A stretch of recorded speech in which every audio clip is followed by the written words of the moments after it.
Spoiler, cette vidéo n'est pas parfaite. Mais c'est justement le thème, donc tout est sous contrôle. À peu près. Tu serais pas un peu perfectionniste?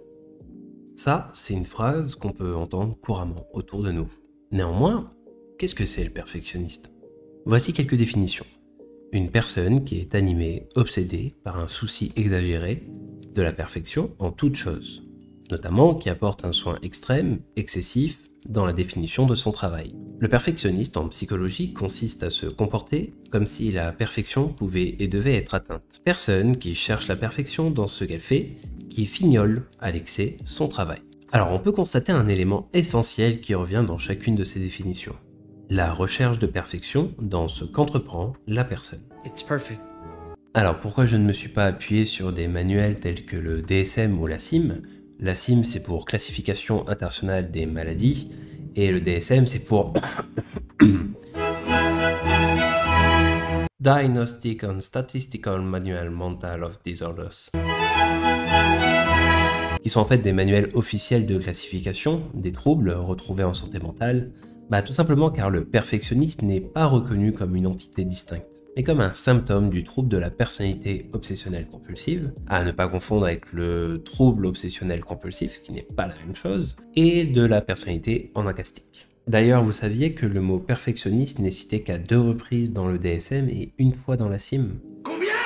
2 dans le DSM et 1 dans la CIM. Pourtant, comme le précise le psychologue Vincent Tribout dans son livre Manuel pour les accros du détail, même si la personnalité obsessionnelle compulsive, ou POC, et le perfectionniste se rejoignent sur de nombreux critères, des différences majeures apparaissent. Sous vos yeux, voici un tableau qui résume de manière caricaturalement les différences.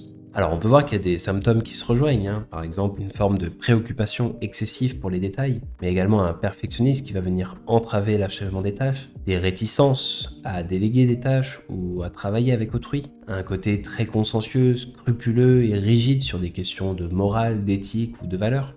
Néanmoins, il y a des différences assez majeures, notamment dans le POC on peut retrouver l'incapacité à jeter des objets. Les personnes qui peuvent avoir un POC peuvent se montrer avares avec l'argent, pour soi-même et pour les autres, parce que l'argent va être perçu comme quelque chose qui doit être thésaurisé en vue de catastrophes futures. Il y a également chez le POC une forme d'intolérance, de colère, d'indignation, d'agressivité vis-à-vis d'autrui qui peuvent avoir une opinion ou un fonctionnement différent.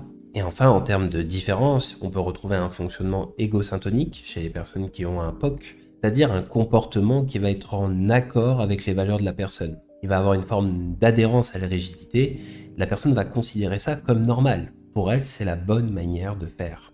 Alors que chez la personne perfectionniste, on va avoir un fonctionnement dit égodystonique, c'est-à-dire un fonctionnement qui va être plus source de souffrance qu'autre chose, et dont l'intention principale, c'est pas c'est la bonne manière de faire, mais pour éviter la culpabilité de déplaire. Mais aussi, on va avoir une différence au niveau de la demande de soins. En général, chez les personnes qui ont une personnalité obsessionnelle compulsive, soit c'est l'entourage qui a poussé la personne à passer les portes du cabinet, Ou alors? c'est que la personne a une sorte de sentiment d'être en décalage vis-à-vis des autres. Sentiment qu'elle ne comprend pas forcément. Alors que la demande chez les personnes qui ont un perfectionniste, très souvent, va découler d'un burn-out, dû à l'épuisement dans différents domaines de vie, d'une dépression ou encore d'une problématique de procrastination. Qu'est-ce que c'est le perfectionnisme?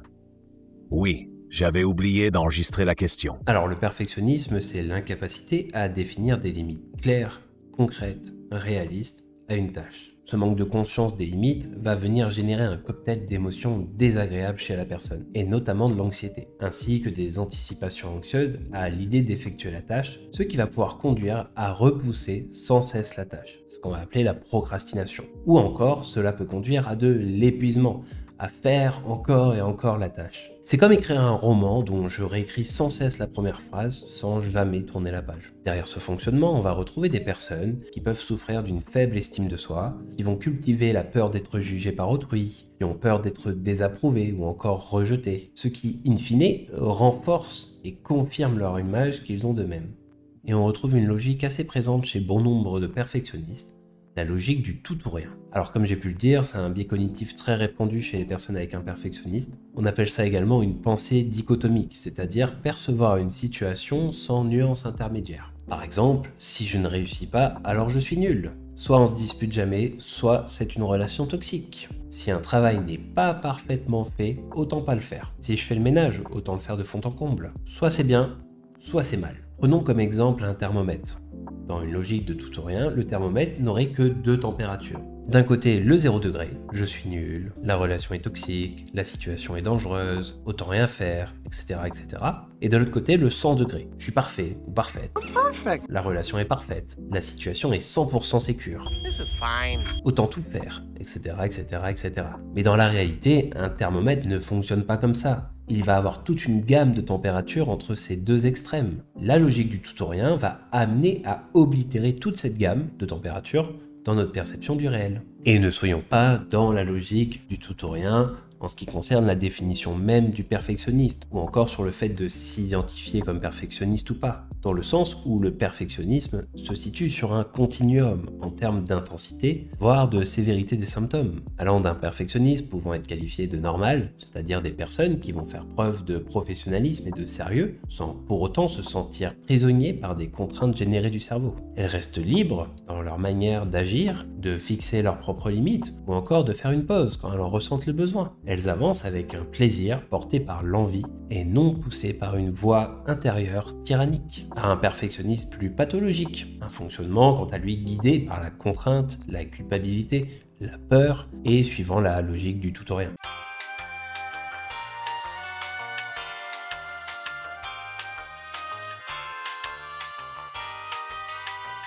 En observant ce tableau, on comprend que le perfectionnisme dit normal est généralement bien régulé par la personne. Elle va agir par choix, avec maîtrise et souplesse. L'estime de soi, elle reste stable, elle est indépendante des résultats obtenus et du regard d'autrui. La personne va venir avancer dans ses tâches de manière équilibrée en tenant compte de sa santé, de ses besoins et de ses priorités. A l'inverse, le perfectionnisme plus pathologique va reposer sur un fonctionnement rigide, dicté par la contrainte, la pression interne, la culpabilité. L'estime de soi, elle va être fragile, dépendante du résultat ou de l'approbation d'autrui. Chaque action va venir être teintée d'obligation. La personne, elle va avancer avec rigidité dans une sorte de logique en tout ou rien, au détriment de sa santé et de ses besoins. Et bien sûr, je le répète, n'ayant pas cette logique en tout ou rien, ces 2 types se situent sur un spectre. Et au sein même du perfectionniste pathologique, nous allons retrouver des différences interpersonnelles pour ce qui est de la présence et l'intensité des symptômes. Tu l'as déjà dit tout ça! Je vous cache pas que je me suis pris la tête pour essayer de trouver une bonne phrase pour conclure cette vidéo. Et puis je me suis dit, attends, c'est une vidéo sur le perfectionnisme, pas besoin qu'elle soit parfaite. Donc je vais conclure simplement en disant que cette fin est suffisante.